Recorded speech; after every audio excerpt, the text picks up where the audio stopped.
اوس زمونږ ستاسو په دې ملک یو پیر راوتلی دی چې هغه ډېر دیوبندیان ګمراه کړل او هغه ښکلې لباده غوړولې ده د دیوبندیت. د هغه پیر نوم دی پیر مختار الدین کربوغه شریف. پیر صاحب کوئی دا اختلافي ده په دې کې تشدد نه لري پکار. څوک چې د دې قایلي منکرینو ته یا قایلینو ته کافر وایي دغه سړی کافر دی. دې ظالم د پیر صاحب خبره الټه کړله وایي یاره پیر صاحب وایي چې څوک وایي چې مړی نه اوري دا سړی لوی احمق دی. نو پیر صاحب خو تا ته احمق وایي. پیر صاحب هغې ته نه دي ویلي چې څوک وایي چې مړی نه اوري. ده چې په پیر صاحب څه ویلي زما ته قرض دی دا الفاظ دي وښیي د پیر صاحب په کتاب کې. تر دې سړي ته اوس تا کوم جهاد کړی د اسلامي نظام دپاره ته خو ووایه. هلته ناست یې مړه ټول خلک د ګمراه کړله د قرآن حدیث نه د انکار طرف ته بوتله. منځونو تراویح د ټولو امورو باره کې د شکوک شبهات کې وغورځول. ته کوم اسلامي نظام نافظ کړی؟ ظالمه تعالی خو هغه لندن نه کې مونس چې راځي هغه دین بیزاره طبقه راځي ته ټول د هغوی په طرف د هغوی د خوشحالولو لپاره د قرآن او د سنت د صریح نصوصو نه انکار کوې. ته اسلامي نظام خبرې کې شرم او حیا ته نه درځي. السلام علیکم ورحمت الله وبرکاتہ. انتهایی محترم اوریدونکو کتونکو، نن 14 مئی 2024 دی. ډیرو ملګرو راته یو کلیپ راولېږو او جواب مطالبه یې وکړله. هغه کلیپ خو قابل جواب دی هم نه، خو بهرحال هغه کلیپ ستاسو د نظر نه هم تېر شوي 2 حصو کې ما ته راورسېدو ما نن واورېدو. مشهور منکر حدیث منکر قرآن چې هغه لوی ګستاخ دی د الله او د رسول صلی الله علیه وسلم، او په دې وخت کې په قرآن او احادیثو پسې استهزا کوي. په دې وخت کې هغه د متواترات دین نه انکار کوي. هغه سړی د منیر شاکر په نوم باندې چې یو ډېر لوی دجال دی د عصر. دغه کلیپ دی د مختار الامه محقق العصر مرشد المجاهدین ولی کامل مرشد المحدثین نمونه اسلاف پیر طریقت رهبر شریعت حضرت مولانا مختار الدین شاه صاحب دامت برکاتهم العالیه د کربوغه شریف دغه په باره کې ډېر سخته بدزباني کړې ده. الان کې تاسو ته به دا پته وي چې پیر صاحب یوازې پیر نه دی بلکې یو ډېر لوی محقق عالم هم دی، یو ډېر لوی مصنف هم دی. او مریدان صرف عوام نه دي، په دا مریدانو کې اکثریت چې دی هغه لوی محدثین دي، لوی مفسرین دي، پکې لوی محققین دي، پکې لوی علما دي، پکې عام خلک نه دي، اکثر علما طلبا دي د لوی فای. په هغه سړي باسي بکواس کړی دی. یقینا که ټولې ورباندې دروغ ویلي دي، ټولې غلط بیاني کړله. بهرحال د ده کلیپ کې بعضې خبرې دغه سري چې د دروغ ویلي دي، تهمتونه الزامونه لګول، زه هغې ته راځم. په دا کلیپ کې بار بار دا پیر صاحب ډېره ګستاخي کوي. وایي یاره د پیر صاحب ټول دیوبندیان ګمراه کړله. بیا وایي دا پیر صاحب بهیلی دی، بیا وایي د پیر صاحب ډېر په ښایسته طریقې سره خلک ګمراه کړل.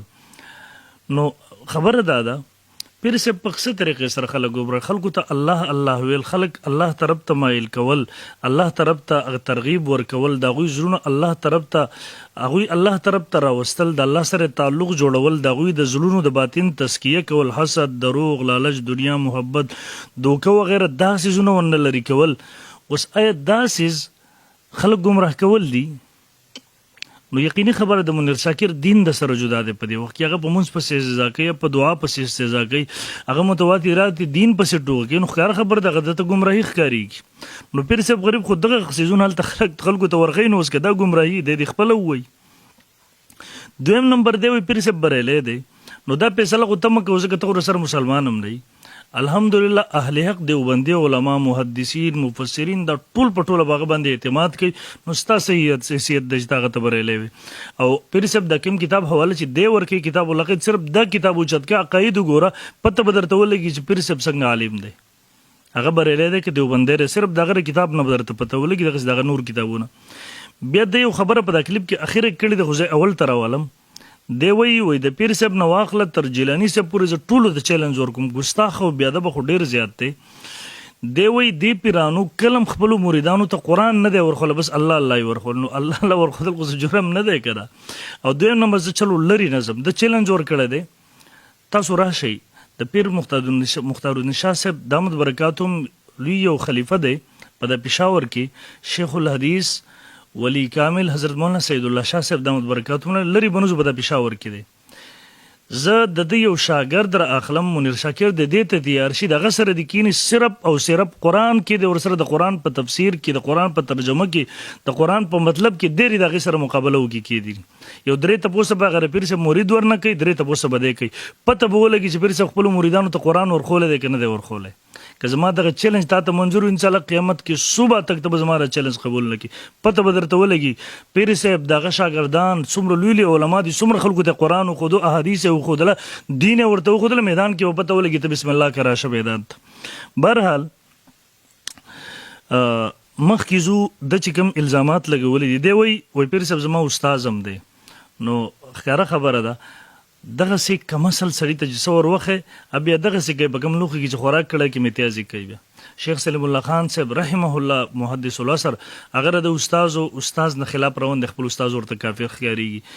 په پنجپیریانو کې شیخ طیب صاحب د استاذ دی چې قرآن یې زده کړی دی، هغه استاذ پسې دی څه وایي د دوی ویډیوګانې ټوله دنیا اورېدلې. نو ستاره استاذ اول خو تر خپلو استاذانو د خپل مور پلار نه عاقې د هغوی بېادبه یې، نو بس دغه ځي ته ور روان یي. اوس هغه دوره هم دعا هم درته نشو کولی، اوس خو روان یي، بس الله دې اوس انجام ته ورسو. دویم نمبر دی پر خپل کیب کې وایي پیر صاحب په خپل کتاب کې 84 نمبر صفحې نه واخله تر ننن مې پوری د بریلیانو عقاید ذکر کړي. نو تاسو زه قارئینو ته وایم د پیر صاحب د کتاب را واخلئ، کتاب العقاید نامې ده، یقینو که په دقه صفحه باندې پیر صاحب د الله قدرتونه بیان کړي. نو که د الله قدرتونه دا بیانول بریلیت وي، یوه خبره ته ماته پکې د بریلیت راوښیې مو مانګه انعام به درته درکړم، نو دا هغه خالص د افترا ده او تهمت دی، الله دې ورته بدل او سزا ورکړي. بیا د مخکې وایي په دریم نمبر کې وایي پیر صاحب لیکلي دي په خپل کتاب کې چې څوک وایي چې مړی نه اوري نو دا لوی احمق دی.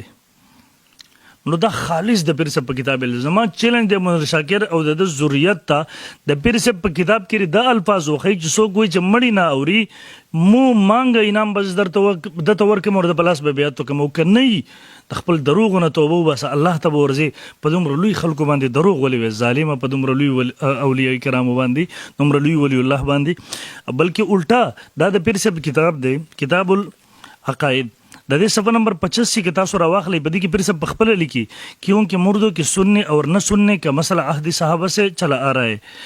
دا اوریدو نہ اوریدو خبره در صحابو د دور نه روان ده، بلا شبہ یہ ایک مسئلہ ہے جس میں دو رائے ہو سکتی ہے. بدی کہ دواڑا رائے کیا دیش اور قوت دلائل کے بنا پر کسی ایک طرف کو راجح قرار دیا جا سکتا ہے.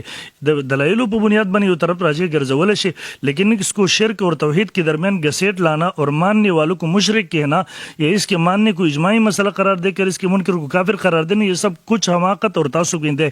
پیر صاحب سے وای کڅوک هغه دا وای چې دا اجماعي مسله ده، دی منکر کافر دی، که څوک سم معلوماته نه مني هغه کافر دی. نو دا ټول د حماقت او د تعصب انتحار دی، یو مسلمان شان نه نشي کېدی. پیر صاحب دا وایي او مخکې یو صفحه دوه درې مخکې که ته وګورې پیر صاحب د دغه کتاب په 97 में باندې ردې باس په اختتام کې خلاصہ یہ کہ مسئلہ سماعی موتا نہ تو اسلام کے مسلم عقائد میں سے ہے اور نہ اس کا انکار کفر ہے اور نہ مردوں کا نہ سننا کوئی اجماعی عقیدہ اور شرک ہے، بلکہ یہ اختلافی نظریے ہے جس میں پہلے سے دو رائے چلے آ رہے ہیں.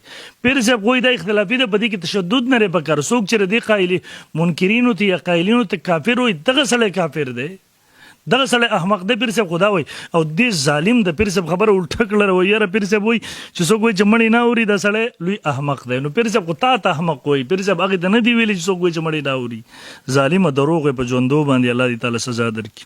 نو دا د پیر صاحب کتاب دی، د چې په پیر صاحب څه ویلي زما ته قرض دی دا الفاظ دی وښیي د پیر صاحب په کتاب کې. مخکې په 4 نمبر کې دی وایي منیر شاکر وایي په دنیا کې هیڅ یو صحابي د مړو د اورېدو قایل نه دی. نو زه د جواب ورکوم دې چې دا بحث ځای نه دی، خبره به ډېره اوږده شي ځکه ستاره د فضولیاتو جوابات زه کوم مخکې. مسله د سماع الموتى د عهد د صحابو نه تر اوسه پورې اختلافي را روان ده، او جمهور صحابه کرام، اکثریت صحابه کرام، اکثر تابعین، اکثر امت د مړو د اورېدو قایل دي، او په دې باندې باندې صریح روایات دي د قرآن نصوص هم ورباندې شته. په وخت ضرورت به زه پیش کوم انشاءالله ایتونه یو مناظر کې ما پیش کړي دي. دغسې ګڼ احادیث هم دي، مثلا د فرشتې راځي په قبر کې سوال جواب کوي د مړي نه، ورته مر ربک ستا رب څوک دی، نو د اوري که نه اوري، دا خو متواتر حدیث دی، دا خو دغې نه ثابت دي. دغسې قرو نیال د خپو کشاره دا خو صحیح روایات دي په یو نه په سوونو سندونو سره. دغسې ما انتم بیاسمع لما اقول منهم، نبي علیه السلام صحابو ته ویل د ستاسو نه ښه اوري. دغه رنګې د عمرو بن العاص دغسې ګڼ قرآني حدیثي دلایل دي. انشاءالله که کله میدان ته راغلي، مخکې په دې موضوع بکواس کړو 4-5 کاله مخکې ما چیلنج درکړی چې راځه په دې موضوع راسره کښېنه، د شیطان په شانتې وتښتېدې دا غزي نه، آینده به هم تیار نه شي انشاءالله. په دې مخکې 6 نمبر کې 9 نمبر کې دی وایي وای د بخاری 3 روایت دی په دې باندې او غمنګړت ان لله و انا الیه راجعون. ګوره د بخاری او مسلم په صحت باندې د امت اجماع ده، دغه ټول راویان صحیح دي، سندونه صحیح دي، کې هیڅ اختلاف نشته. او ته خو یې منکر حدیث، ته خو احادیث 200 کال وروسته لیکل شي، بخاری په سټوګه کې، مسلم په سټوګه کې، ابو داود په سټوګه کې، ترمذی ته خو حدیث د سره منه نه نوستانه دغه ګیله به زیاده. بهرحال بخاری حدیثونه الحمدلله بالکل ټیک دي، بلکې دا قرآن د آیتونو نه ثابت تر مثلا ان شاء الله به وخت ضرورت زبرت پیش کوم. اتم نمبر کې دی وای اصل کې د پیر صاحب کوم خبره چې دی راخلی د پاغي باندې نه پويږي. پیر صاحب دا الته نه وای، دا نه ثابت دی چې مړی اوري کنه اوري. پیر صاحب الته دی اشکال جواب کې بر خپل کتاب کې بدغه باب کې بعضی خلک چون کې مرګ نه روسته ژوند او ژوندۍ د حق ده، دا قرآن د 64 آیاتونو او د متواتر احادیثونو ثابت ده. او منیر شاکر خدا منی نه دغه نه منکر دی، مخ یو کلیپ کې باغی باندې ما آیاتونو او احادیث دته پیش کړو د چرغې نه انکار کړو، کوم کلیک پر هغه جواب کې ما پیر صاحب دغه څه قسم خلکو یو اشکال رالی. بعضی خلکو وای پیر صاحب خدا ثابت کړی دا چې مسله د سمون متاره مړو اوریدل نه اوریدل در صحابونو تر اوسه پورې اختلافي را روان دي، تشدد نه پکار. نو بیا وای بعضی منکرین په دې وخت کې دا شی کوي، هغه یې دا شرک دی. لکه ولی شرک دی؟ وای ځکه چې اسباب نشته، هغه خوري شوی دی، سترګې خوري شوی دي، نو دا مړ لیدل څنګه کوي، دا اوریدل څنګه کوي؟ نو الته غوتر متواتراتو انکار کوي، دا چې دا ختم کړله، نو الته بر قبر د پرشتو سوال جواب وغیرہ دا امور چې دې سره بس کوي. نو پیر صاحب وای دا خلق ناپوه دي، د اوریدلو د پاره غوږ شرط ګرځول چې بغیر د غوږ نه اوریدل نه کیږي، دا غلط فهمي ده. بغیر د سترګو نه لیدل نه کیږي، دا غلط فهمي ده. او پیر صاحب په تور د اصول باندې راغیر پر دلایل راولي دي. نو او داغي په جواب کې به اصول ذکر کړی دي. مثلا د پیر صاحب کتاب د ما سره د دې سب نمبر 87 کتا سره واخلې د کتاب د کتو قابل یقینو کوم بر دې جواب کول نن په دې باب باندې زمانه ضرور لګي دوه مو کته یقینو ک هغه زبردست بحث کړی دی چې ټول علماء ته دعوت ورکوم چې بغیر د باب مطالعه کوي. نو پیر صاحب وای چې گویا کده اوریدو د پاره سترګ ضروری وي څنګه چې منیر شاکر خیال له نو قران پیش کړي سوره یوسف آیت نمبر 4 اعوذ بالله من الشیطان الرجیم اذ قال یوسف لابيه یا ابتی کله چې ویل یوسف علیه السلام خپل پلار ته اے بابا جانا انی رأیت 11 کوكبا والشمس والقمر رأیتم لذ ما سپوږمۍ ستوري او نور لیدلې دي. نو ګوره رأیت ما لیدلې دي، نو اوس دا خوب لیدل او په خوب کې خو راسترګي حواس ټول معطل وي، په سترګو سره لیدل نه کیږي. به یوسف علیه السلام څنګه وی قرآن ذکر کوي چې ما لیدلې دي یا غیر پر دغه ملګرو یوسف علیه السلام چې موږ خوب کتل دي یا د بادشاہ وخت درې واړه ذکر کوي، بلکې روایت په دلیل کې بقایده راوړي. یاره په خوب کې د الهام په ذریعہ دغه خبرې راشي چې انسان هغه پیژني، هغه حواسو په ذریعہ نه الته اوریدلم راشي او الته پکې لیدلم راشي. نو اوس دلته حواس معطل دي، دا څنګه کیږي؟ نو پیر صاحب ډېر جوور بحث کړی دی، خدا خو ظالم خو به دغه باندې پوهېږي نو د اعتراض کوي په پیر صاحب باندې. نو بهرحال د پیر صاحب د بحث د کتو قابل له نو څوک چې د اوریدو د پاره غوګونه د لیدو د پاره سترګې دا شرط ګرځي او د اوریدل د دې حواسو سره خاص کوي، د دې نه بغیر قائل نه دي د سره. نو پیر صاحب دا سره د الله د قدرت نه انکار کوي، دغه د قبر ژوند او ژوندۍ له دومره لوی امور نه انکار کوي. بیا مخکې 9 نمبر کې منیر شاکر وای آیتونه راوړي اعوذ بالله من الشیطان الرجیم دی وای په د سترګو سره لیدل د قانون دی، په غوږونو سره اوریدل دا قانون دی. او بیا وی فلن تجد لسنت الله تبدیلا ولن تجد لسنت الله، الله قانون نه بدلیږي. د ثابتول لدینه دا غواړي خلکو ته تاثر دا ورکړي چې د ایتون ثابتېږي چې په سترګو سره بلیدل کېږي، دا الله قانون دی، اوس د دې خلاف ورزي نشي کېدی، الله قانون نه. نو قمقلا پدې کې خو الله رب ذوالجلال خطاب کوي انسانانو ته چې تاسو ایمان راوړئ، که ایمان هم رانوړو نو د مخکې قومونو سره چې شو الله هلاک کړي او عذاب یې ورکړي، قانون اقزور نه بدلی، که تاسو ایمان نه تاسو ته الله عذاب درکړي. نو په آیتونو کې خو ردي ذکر کېږي او د دې ثابتوي د سترګو د غوږونو اورېدل او کتل قانون ثابتوي. دومره کمعقل انسان زه تر هغه آیتونو سره څه کوي چې هغې کې د رأیتو لفظ راځي او سترګې حواس دلته معطل دي، هغې جواب وکړه نه رشه که نه. بیا د منیر شاکر وایي ویره وای څوک چې دا وای چې یاره څوک لیدل او کتل د دې سره اوریدل دې سره خاص کې د الله قدرت محدود کوي. نو وای دی وای که یو څوک وای چې نارینه نه بلارویږي، نو وای دا پیر صاحب وای چې د الله قدرت محدود، که څوک وای چې چرګ اس نه راوړي نو د الله قدرت محدود، دا دومره کمعقل نه پوهېږي. ګوره پیر صاحب چې کوم ځای خبره کوي التر قرآن او د احادیثو نصوص موجود دي چې مړی اوري، مړی د فرشتو سره خبرې کوي، مړی ته عذاب او ثواب کیږي قبر او برزخ کې. نو که په دې چرته اوس په دغه خو آیاتونه دي او احادیث دي. دا منیر شاکر چې کوم څه پیش کوي د چرګ اس نه راوړي او نارینه نه بلابېږي، نو که چرته د نارینه په بلاربېدو یا په چرګ په اس راوړو تا سره یو نس در سره یو کله په برزخ کې کېدی شي دغسې سر نس کې موجود ته وښایه، که نه موجود نو دغسې امور راغستل په نصوصو باندې قیاس کول الله ستا کمقلتوب دی. 10 نمبر کې دی وایي منکرین حدیث وایي قانون نه بدلیږي. دنیا کې په غوږونو اورېدل کوي نو برزخ کې هم په غوږونو اورېدل کوي. چلو زما دنه دا مطالبه ده چې یو نس وښایه چې برزخ کې اورېدل لا په غوږونو کېږي، برزخ کې لیدل د بسترو کېږي، دی بسم الله وکړي یو نس دې سره پوښي. او زه دنه هم تپوس کوم تا به هم دا څیزونه ویلي، بلکې اشاعت والا چې هغوی د مړو د اورېدو نه منکر دي یا نور خلک دي، هغوی هم چې کوم مواضع منسوسه دي چېرې د خپو کشار اوري او سلام څومره امور چې راځي مواضع منسومان تم بیاسمالي معقول هغوی هم دي ځکه وایي په دې ځایونو کې روحونه اوري جسمونه نه اوري. نو ورته ووایه د روحونو خو سره غوږونه نشته دی، بیا به هلته څه کوې، بیا خو تر سره شرک پټکونه تا کلاس لل. برحال د 11 نمبر کې دا منکر حدیث وایي اموات غیر احیا. وایي د دې نه معلومه شو چې مړي نه اوري، د چا عبادت شوی ټول مړه دي چې مړه دي نه اوري.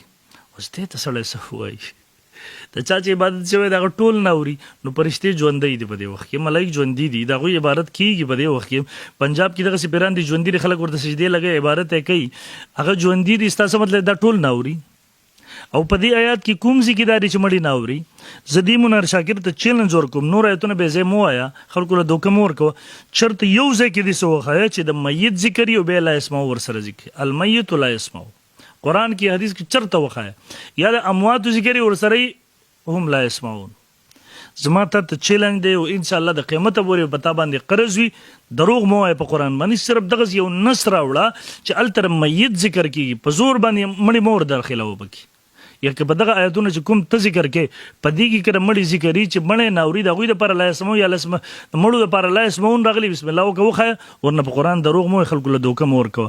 12 نمبر کې دا منکر حدیث وایي وایي د یوسف علیه السلام د لیدل په خبر کې کوم چې پیر صاحب پیش کړي دي. نو زه درته وایم پیر صاحب د دې نه په قبر کې لیدل یا اورېدل نه ثابتوي، بلکې پیر صاحب خو هغه صرف هغه یو قانون ذکر کوي چې ګوره دا لیدل له سترګو سره نه دي خاص. څنګه چې ګوره په خوب کې حواس معطل دي، بیا هم رأیتو لیدل اورېدل شوي دي، دق او د هغې لپاره اذان وغیره هغه څومره واقعات چې راوړي دي روایت ته راوړي دي هغه ټول نه دغه ثابت دي، قانون ثابتوي. او دی څه وایي ویاره بس دا په قبر کې کوم څه کوو، قانون خو ثابت کوو که نه چې لیدل اورېدل بغیر د سترګو د غوږونو نه هم کېدی شي. نو چې دلته یې قانون ومنو بیا هلته هم قانون ومنه، هلته څنګه دې ته بیا ته شرک وی. خو بهرحال دا غریب پوهېږي نه په هغه څیزونو باندې. دا وګورئ تاسو 7 نمبر 86 کې پیر سے پخپل 7 نمبر 86 انسان के पास सुनने और देखने के लिए सिर्फ मादी ज़राया नहीं बल्कि अल्लाह ताला ने उसके लिए गैर मादी असबाब भी बना रखे. सिर्फ मादी असबाब नहीं गैर मादी असबाब में जोड़ कर په دې دا دلایل پیش کوي پیر صاحب، او هغې لپاره قرآني آیتونه حدیثي دلایل راوړي دي، او تا کې خو هغه د جواب طاقت نشته نو ته غلط بیاني کوې هلته.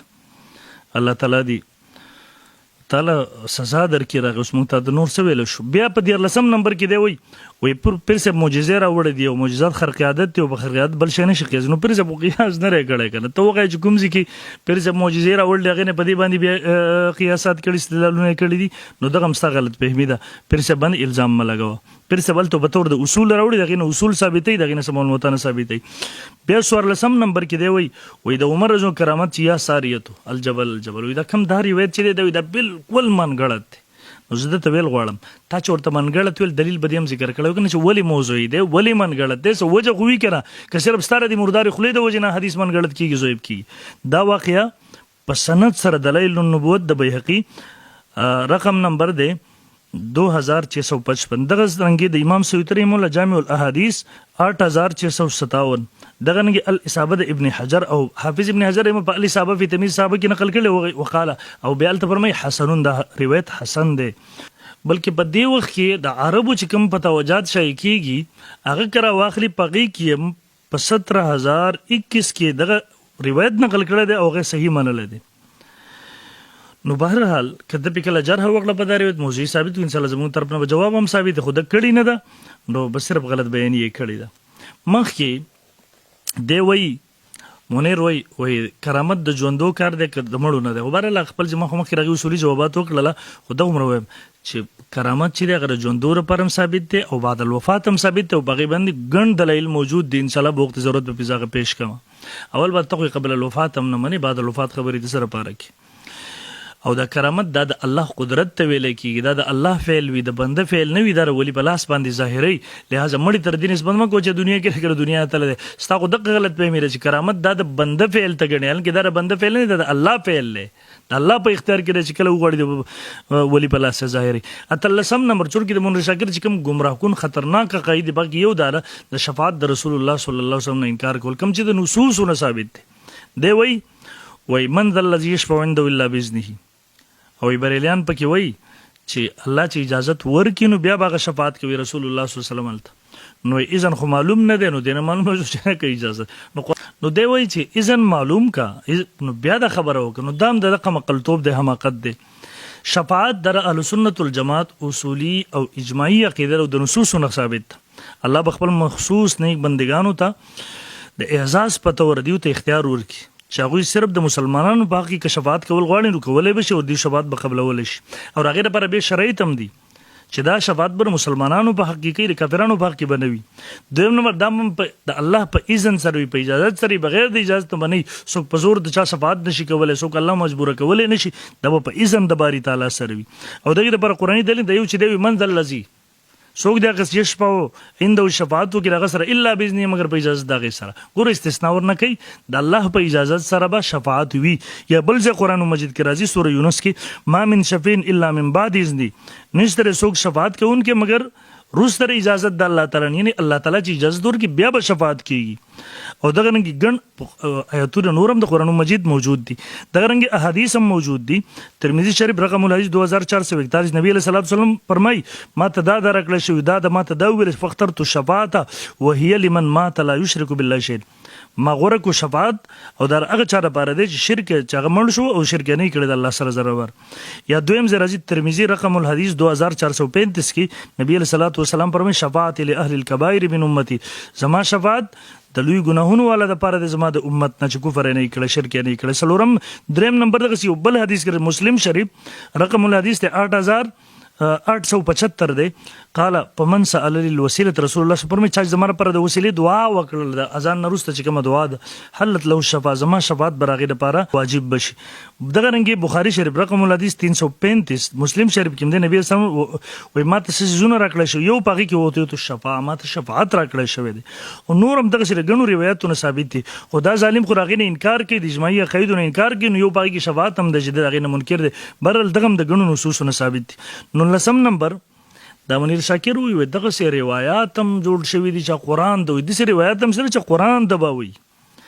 دا مخکې ورځ کې مې یو کلیپ د زما د نظر نه تیر شو، دی وی قرآن د احادیث غلام ګرځول دی. دی وی قرآن د احادیث محتاج نه دی، نو قرآن خو د احادیث نه دی محتاج، خو مونږ په پوهه کې د چې په قرآن په آیاتونو باندې پوه شو، دلته مونږ د احادیث محتاج شو چې مونږ احادیث د رسول الله صلی الله علیه وسلم ځکه بعض وګونه دغه سره بغیر د احادیثو نه سره حل کیږي نه.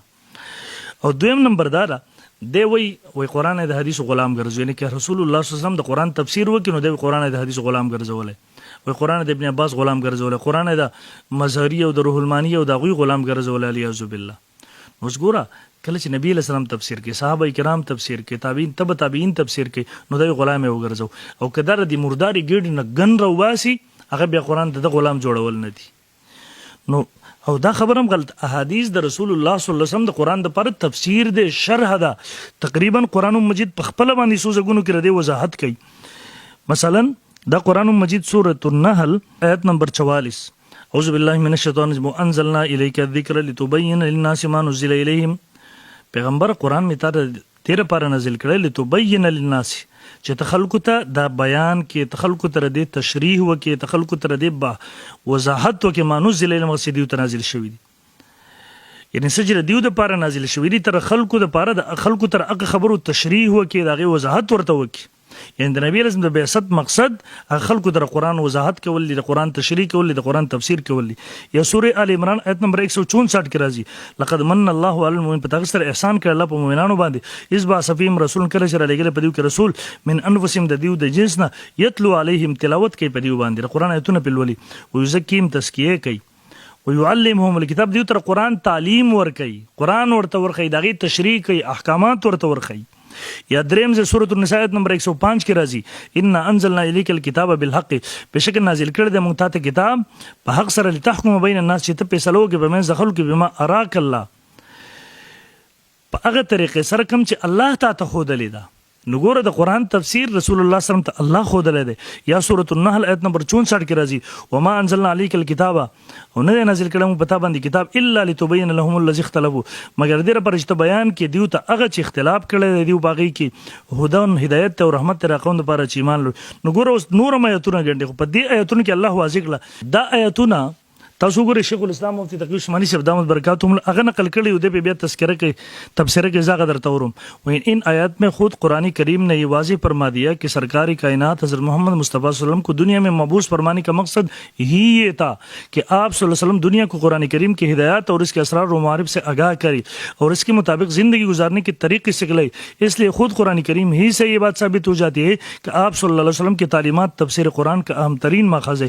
بیا مخ کی اسی کی تقریباً خستہ تفسیر کر بعض لوگ یہ مغالطہ دیتے ہیں کہ قرآن کریم کی تفسیر میں آن حضرت صلی اللہ علیہ وسلم کی اہمیت تو مسلم ہے، مگر چونکہ وہ ارشاد ہم تک قابل اعتماد ذرائع سے نہیں پہنچے اس لیے ہم ان پر یار دا کو ٹھیک دا، لیکن نبی علیہ السلام حدیث مونږ ته په معتبر ذریعے سره نه دی رسېدلی، لکه څنګه چې دا مونږ شاکر وایي دغه گمراه نو دے وہی. لیکن اس مغالطے کا مطلب یہ کہ اللہ نے ایک طرف تو ان حضرت وسلم کو قرآن کریم کا معلم بنا کر بھیجا اور بار بار یہ واضح فرمایا کہ آپ صلی اللہ علیہ وسلم کو کتاب اللہ کی تشریح و توضیح کے لیے بھیجا جا رہا ہے. اس لیے قیامت تک تمام مسلمانوں کا فرض ہے کہ آپ صلی اللہ علیہ وسلم کی تعلیمات کی پیروی کریں، اور دوسری آپ صلی اللہ علیہ وسلم کی تعلیمات و تشریحات کو قیامت تک باقی رکھنے کا کوئی محفوظ انتظام نہیں فرمایا.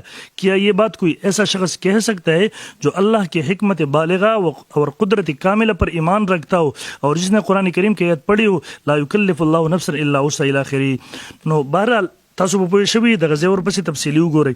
نو دې چې دی او د په زور د قرآن او حدیث په منځ کې ټکراو راولي، حدیث راولي در خپل ذهن نه تشریحاتو کې د قرآن نه خلاف دي.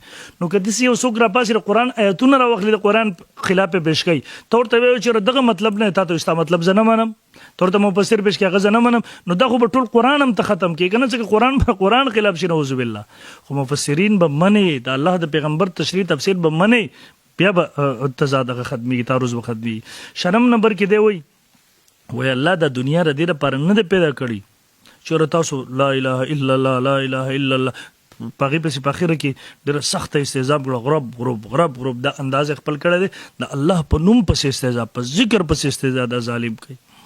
وای دا خو دنیا خو د اسلامي نظام د لپاره پیدا کړو، اسلامي نظام په مونږ نه نافذ کیږي، په دعا نه نافذ کیږي، په جهاد نافذ کیږي. ناول خدا تر دې سره د اوس تا کوم جهاد کړی اسلامي نظام د لپاره ته وایا التناس یمن ټول خلک د گمراه کړل، د قرآن حدیث نه د انکار طرف ته بوتله، منځونو تراویح د ټولو امور باره کې شکوک شوبات کې وګرځول. ته کوم اسلامي نظام نافذ کړی؟ ظالم تعالی خو هغه لندن نه کې منشر راځي، هغه دین بیزاره طبقه راځي، ته ټول لغوی په طرف دغوی خوشالول لپاره د قرآن او د سنت د صریح نصوص نه انکار کوي. ته اسلامي نظام خبرې کې شرم او حیا ته نه درځي. او دویم نمبر ذکر ډیر لوی عبادت دی، قرآن او سنت د نصوصونه ثابت دی. خدای ظالم منکر دی، سبحان الله الحمدلله، الله د دین دی منکر دی، هغه ګڼ متواتر احادیثونه دی منکر دی. ان شاء الله په یوځي کې په خصوصي بحث وکړو. سلونم نمبر الحمدلله دیوبندیان ذکر هم کوي، منځ هم کوي، جهاد هم کوي، او ټول دنیا الحمدلله هغه منلې ده. دی وای تر اوسه پورې مونږ ونه کړی چې په دې ذکر سره چا چرته یو ملک افغانستان آزاد کړی، پاکستان افغانستان خو آزاد دی کنه، الحمدلله د مجاهدین حکومت ته اسلامي حکومت دی، هغه هم د ذکر والا دی، تسبیح والا دی، الله الله والا دی. هغه جهاد هم وکړو، هغه په جماعتونو کې مناسو، هغه په خانقاهونو کې مناسو، الحمدلله دا ټول ورسره منل. ته چې نمونز کې نمونز منې دا ظاهري چې د فلحال په انکار باندې نه راځي، هغه صرف د خلکو د یری نور په دغه کې مستاره پرويزیانو د منکرین حدیث نظریه ده، مونږ سره منې نه تر مونږ دغه موجوده مفهوم. او بیا یو ځل زه ته بیا وایم په پیر صاحب وایي دا برهلی دی، د پیر صاحب یو بل کتاب هم دی، یو دا کتاب هم دی د عقایدو.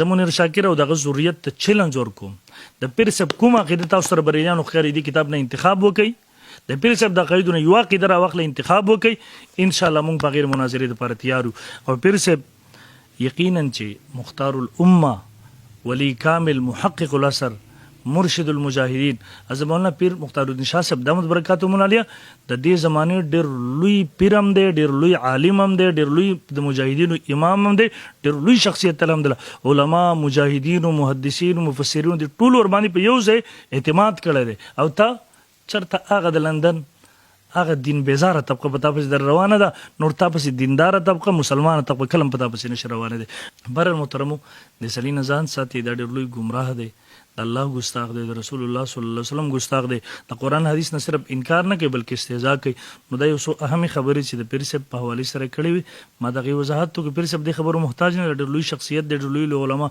لوی ولی الله دی خو دغه صرف عام خلکو کې غلط فهمانې خورېدې د هغې په خاطر باندې ما جواب وکړو الله دې وکړي چې زموږ د ملګرو دپاره کومو چې دغه رالیږل هغوی دپاره د تسلۍ سامان وګرځي جزاکم الله خیرا السلام علیکم ورحمة الله وبرکاته